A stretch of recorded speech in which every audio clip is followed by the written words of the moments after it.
Thank you so much for joining us today. Really appreciate it. It's great to see some familiar faces and some familiar names.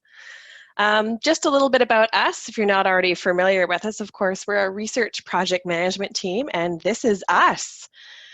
But that means that we like to help people get their ocean research done, and we have gotten a lot of questions lately about how we manage our team. And so, of course, as a project management team, we like to be efficient. So that's why we're hosting this little webinar today. So thank you again for joining us. So we've always been a fully distributed organization, and it's quite purposefully, and it's a result of some thinking about what our guiding principles and our core values are. We're committed to enabling underutilized talent and building research management capacity across Canada, and there are a lot of reasons why people can't show up in a bricks and mortar building in downtown Halifax or in downtown Dartmouth any particular day. So it was really important to us that we made it available for people to work as part of our team, no matter where they are and what their lives look like. But also being efficient and effective and fun are part of our core values. And I like to think that working from wherever you work best allows employees to be more efficient and effective and have more fun. And of course, when you're having more fun, not only do you do more work, you actually do better work. So there's really good research about that, which is always delightful. So the people who are attending today, some of you actually filled out our Eventbrite questions, and I appreciate that because we actually rejigged our organization of our webinar based on what people wanted to hear today. So mostly people wanted to hear about remote management. A few people wanted to hear about tools and tips, a little bit about humaning, which is our own little invention, and of course onboarding. Not that we invented being human, but I think using it as a verb in context of business meetings. I haven't heard that before. And what we're going to do today is we are going to pass it around because we have a lot of expertise around our team that wanted to share what they've learned. Brad is going to talk about onboarding, and now Brad has a really unique experience because he's only been with us for 2.5 weeks, and he is both been onboarded recently and also onboarding 3 people right now. So he has it from both sides of the bench. And Daniel's going to talk about remote management. Kieran's going to talk a little bit about humaning, and then Daniel's going to talk a little bit more about tools.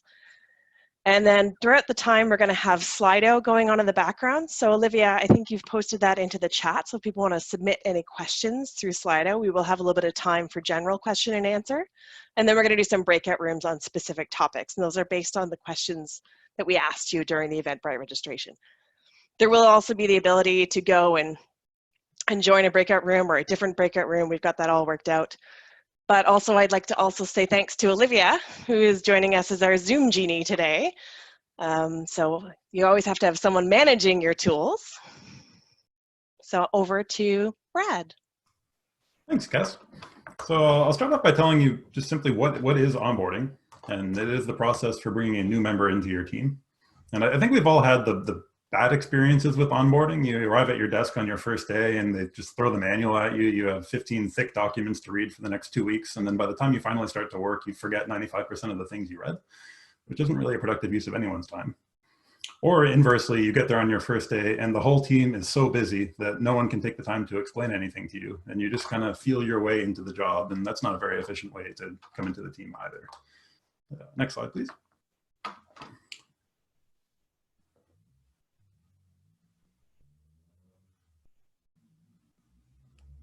Thank you. So why is onboarding important?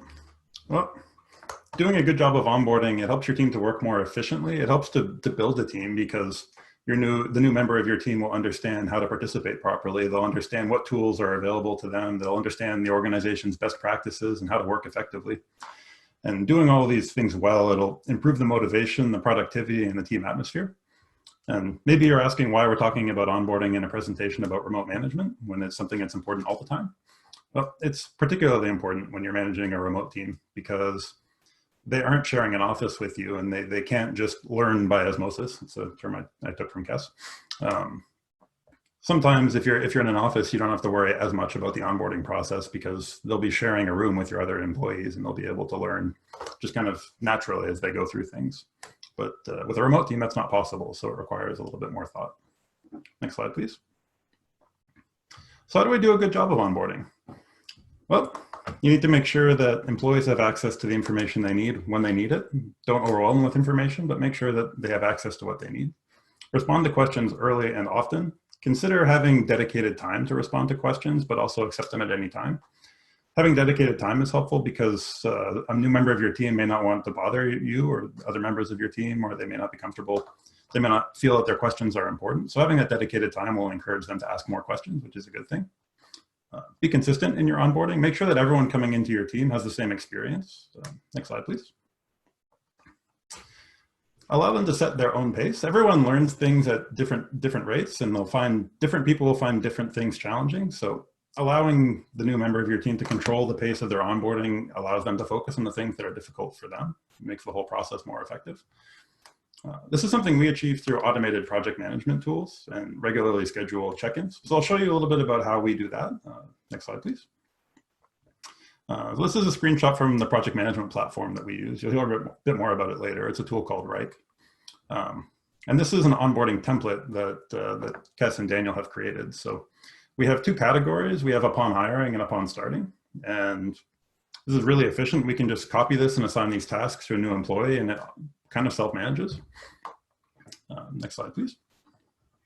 And so at Pisces, we're very excited to announce that we recently hired Aquaman, and we're working on onboarding Aquaman. So the day that we decide we're going to hire Aquaman, we have a set of tasks that we're going to assign to him that'll help him to prepare for his first day on the job. And so you see there we have a few boilerplate setup things that all Pisces employees are asked to do. But Aquaman, he's been unemployed for a little while, and he's been letting his tridents get kind of dull and rusty. So he's got a bit of sharpening to do as well before he's ready to start working with us. And on Aquaman's first day, we'll assign that second group of tasks, the upon starting. Next slide, please. And this is all the things that Aquaman needs to do to get familiar with how we work at Pisces. And as he's going through this process, we'll check in with Aquaman regularly to make sure everything's going okay and he doesn't have any questions. This may be new for him.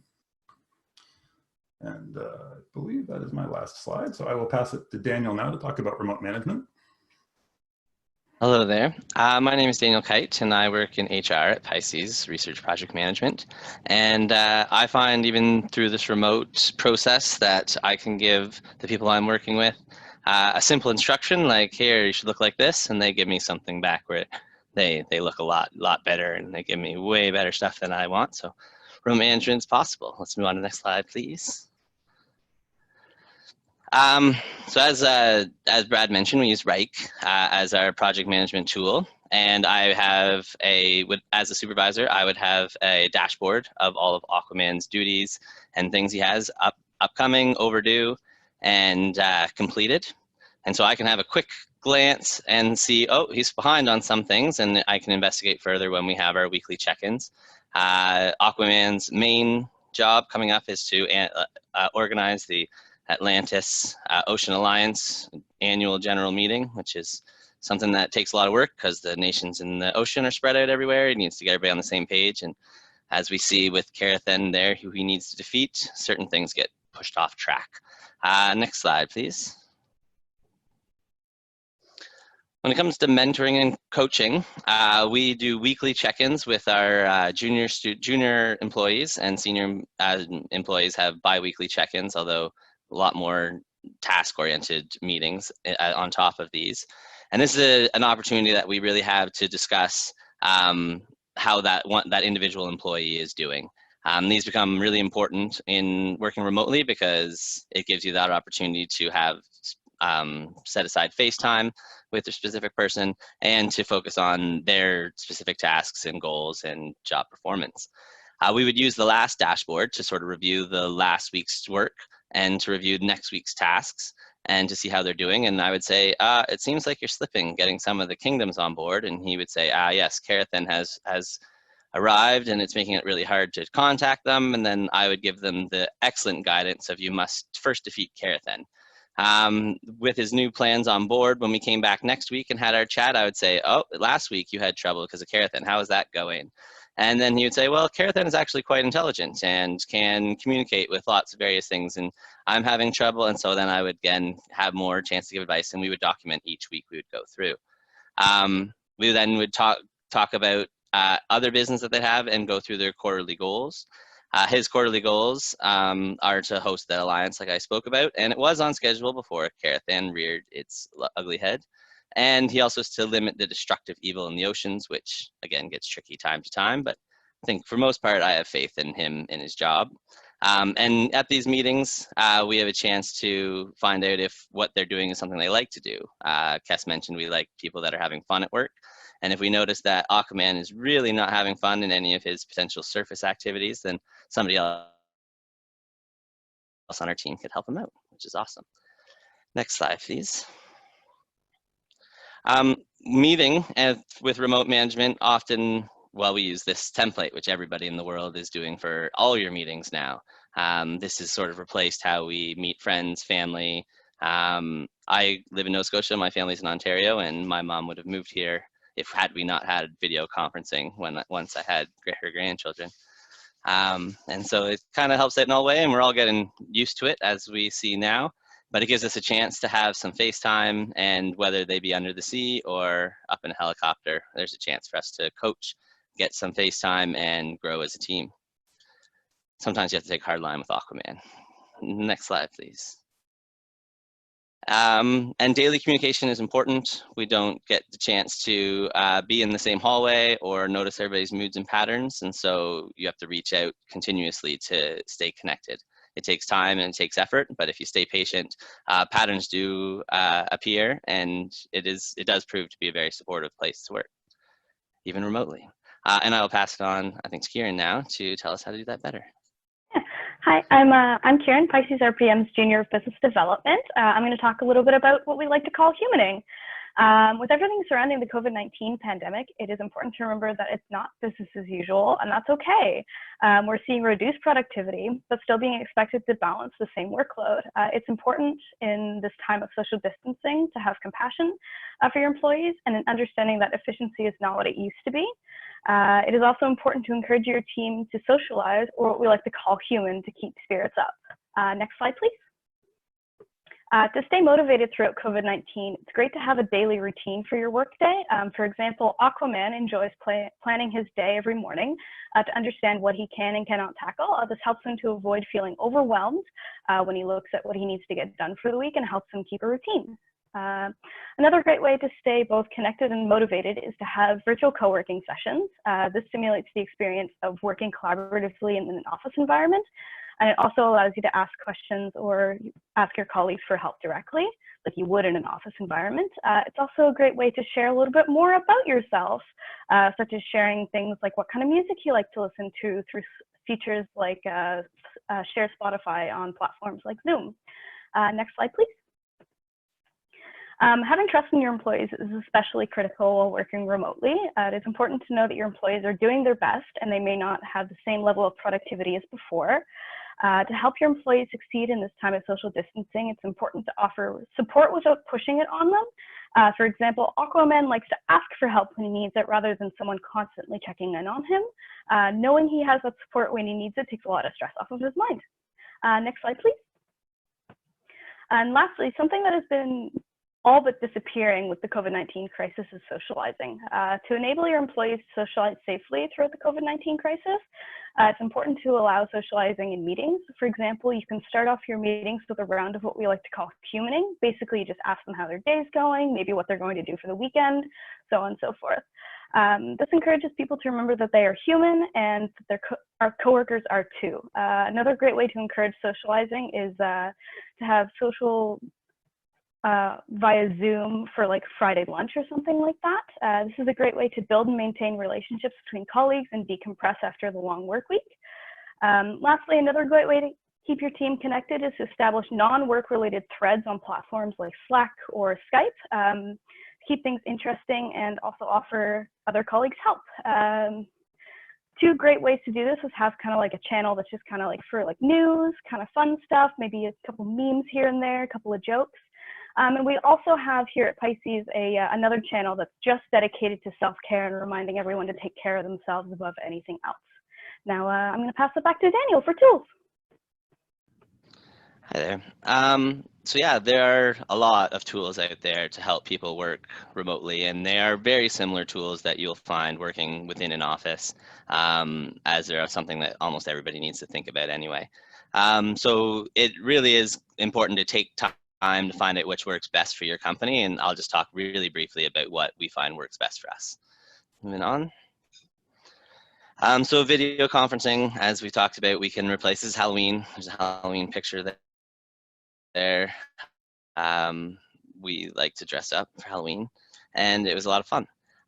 We use Zoom, and like we mentioned before, it gives us the option, as we'll see today, to have breakout rooms, to run a webinar, to try to virtualize some sort of conference or something that is missing in this time of the world where we can't do all the normal things we normally did. Next one, please.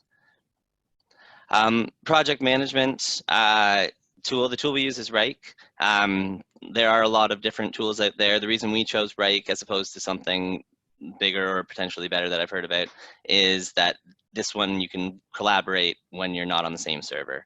Certain projects, software are really good and intuitive, but they require you to be in the same building, which is something that we had to work around in our company. This works well for having small groups and scales well, and also allows you to collaborate and bring people in as temporary users as well. That's why one of the reasons we liked it. The one thing about it is that we like to say is there's enough rope on here to hang yourself. And if you're not careful, you can get yourself really lost in the weeds. And so it's good to take time to, make some mistakes and learn it really well so that you can take advantage of its tools. On our team right now, I am what we call our Rike Ninja, which is something, apparently it's a designation you can actually get as a Rike Ninja if you answer enough questions through Rike's help platform. I'm not that good yet, so can't fight your battles, but I could help a lot. Next slide, please. As for messaging and scheduling, like Kieran mentioned, we use Slack, and the way we split Slack up sort of replaces a lot of the hallways, conversations, meetings, email threads that might happen at a regular office. We have our project-specific threads, which every project we work on has the people included on it. Management threads, which involve the supervisor and their supervisors and their employee to have direct lines of contact. And then, as Kieran mentioned, our casual human threads, where we can remind ourselves, hey, you should eat. Because sometimes people forget to go make good food and to eat properly and to exercise, or to be reminded to take time to take breaks for yourself, because that's really important. For scheduling, pretty much like every office, everywhere, we have shared calendars, and we use the Google calendars because it's something that we can do offline or off-site. It's not something that you need to be on a network or a server in order to accomplish. Next slide, please. And for file and note keeping, since you don't have a regular office with file cabinets that usually have somebody physically in charge of them, it becomes really important to be organized and to label everything properly about when you're working on it, what draft it is, if it's completed. At our company, we use Google Docs because you can collaborate in real time. I think everybody within our company has a different way they like to keep notes, and we didn't really find one that worked well for everybody because of the real-time collaboration that we enjoy, and so we use Google Docs for that. But a lot of times people take their own notes in their own way and share them somewhere, and then when we finish a product in our drive, it usually is a PDF, so we know that it's done and it's polished and it's good. Yeah, and that also helps us keep track of our collaborating versus individual work, like I mentioned. And I believe that's all for me right now. And so I will pass it back to Kes. Thanks, Daniel. Thanks, Kieran. Thanks, Brad. So we do have a Slido open. The only question that I have so far is about how to keep Karathan from Zoom bombing. And so I'd like to actually throw that over to Daniel to see if he has any suggestions. Obviously, Zoom bombing is a big issue since it became a crazy platform during the COVID-19, and hackers found ways to get around certain things that Zoom had in place already, they just didn't have on the front end. So enabling the waiting room has become a standard option, and passwords happens a lot more. Yeah, so though they've kind of had things in place, and they've made it like to the forefront as it became like kind of a medium video conferencing platform to something like every school in North America started using. Thanks, Daniel. Also, Britain has poor Wi-Fi. Just wait for him to drop out. I had Desiree's asked a question about searching on Slack. I've done some preliminary searching on Slack. Brad or Daniel, do you feel comfortable answering that question? I've done some searching on Slack to find certain things, and I found it works well for me. Yeah, the search works fairly well. I think if you're using the free version of Slack, there's a limit to the length of your history. I think it might be a year. You want to check on that? It's 10,000 messages. Okay, 10,000 messages. Yeah. So like 10 years for me. Not so much, actually. Okay, so no more burning questions, but we're not done yet. A couple things I wanted to say. First of all, it's not business as usual for us either, even though we're a fully distributed team. You guys may have noticed that my husband interrupted my webinar earlier very thoughtfully to bring me a beverage. But, you know, we do still love to help, and we are relatively uniquely positioned to help because of the nature of our business. So a couple of things that we have done is we do now have a specific online workshop offering that you can check out. So if you were planning to bring your team together, which was something that some of our clients were planning, we've been transitioning them over to online workshops. And then also, of course, we've been managing remote projects for years now. So we'd love to help. Just reach out. That's pretty much it on that front. But without further ado, we are